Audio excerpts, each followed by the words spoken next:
به نام خدا، نمایش اعداد رادیکالی روی محور اعداد حقیقی. الان میخوام توی این فیلم رادیکال 2 رو روی محور اعداد حقیقی مشخصش بکنم. خب رادیکال 2 مثل اعداد طبیعی، صحیح، حسابی، اینا اعداد روندی نیستن که راحت بتونم روی محور نشونش بدم. یک عدد گنگ هستش.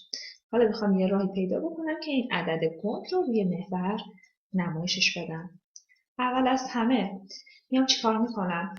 رادیکال 2 رو به صورت جمع دو عدد می نویسم، یعنی خود 2 رو کاری با رادیکالش ندارم، رادیکالش رو می نویسم.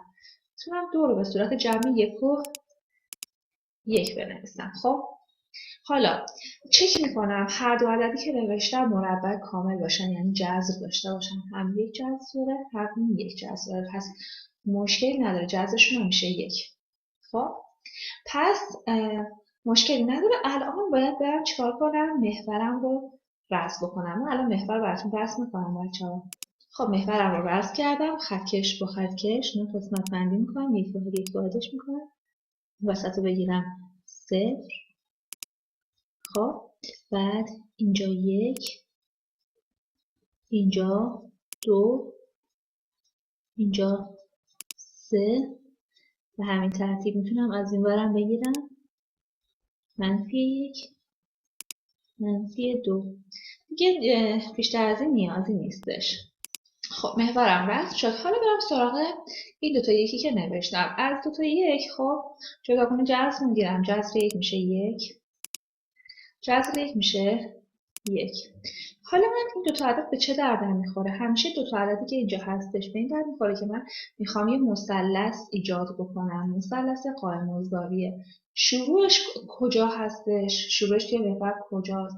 از عددی که کنار چه هستش؟ کنار این رادیکاله هستش. الان رادیکال 2 دارم، عددی کنارش رو ببینم چیه. عدد کنارش نداره، پس شروعش چیه؟ از 0. اونایی که عدد کنارش نیست شروعش از 0.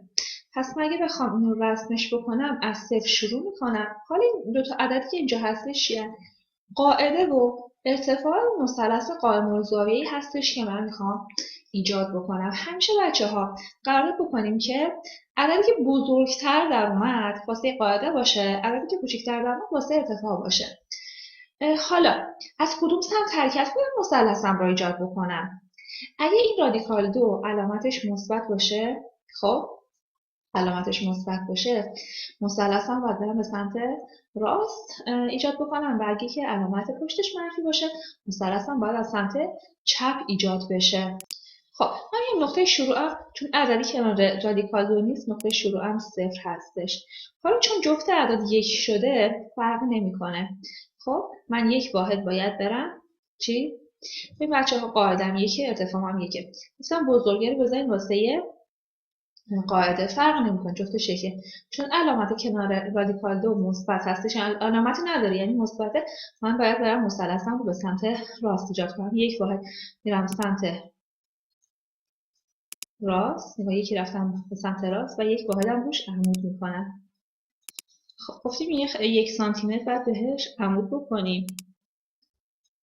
خب اینجا خوبه درسته؟ پس 1 سانتی متر بهش عمود کردم. پس اینجا علامت قائم الزاویه. ما اصلا باید مثلثان قائم الزاویه در اومدن. حالا یه مثلث قائم الزاویه هستش، من میخوام وترش رو رسم بکنم. الان وترش رو به این صورت رسم میکنم، یعنی به این وصل میکنم. وتر مثلث قائم الزاویه برای من به دست اومد. خب این وتر طبق رابطه فیثاغورس خب مقدارش برابر هستش با رادیکال 2. به چه صورت؟ وقتی که این اندازش 1 باشه، این هم اندازش 1 باشه، طبق رابطه فیثاغورس میشه 1 به توان 2 به اضافه 1 به توان 2 برابر با این وتر به توان 2 که ما به جاش x میذاریم. پس x به توان 2 برابر با 1 به توان 2 که میشه 1. 1 به توان 2 میشه 1. x به توان 2 میشه 1 به اضافه 1 2. خب جذر x مساوی با رادیکال 2. پس این وتر مقدارش رادیکال 2 هستش.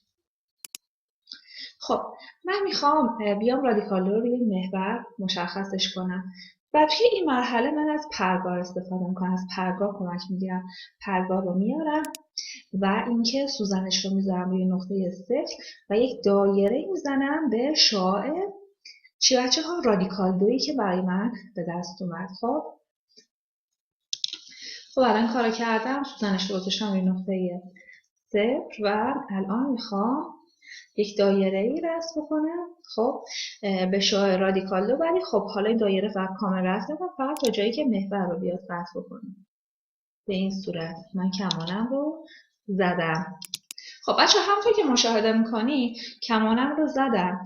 الان من میخواستم یه دایره به شعاع رادیکال دو رسم بکنم، نیاز نبود کلش رسم بکنم. میدونم توی دایره هر چند تا شعاعی که داشته باشه مقدارشون با هم دیگه برابر هستش. خب این رادیکال دو یه شعاع این دایره است. این حالا از صفر تا اینجا هم که من یه محور مشخص کردم یه شعاع دیگه ای از دایره هستش، به خاطر اینکه از صفر تا این حالا این نقطه دقیقا برابر هستش با این مقدار رادیکال دو. چون اگه یه دایره کامل باشه هر جفت اینا، یعنی از صفر تا اینجا و از صفر تا اینجا هر دوتاشون شعاع دایره. من می‌دونم توی دایره هر چند تا شعاع که داشته باشه همه‌شون با هم دیگه برابر. پس این مقداری که من مشخص کردم و علامت زدم از صفر تا اینجا میشه چی؟ رادیکال دو. پس من اینجا می‌نویسم مقدارش رو، مقدار برابر هستش با رادیکال دو. تونستم رادیکال دو رو روی محور نمایشش بدم.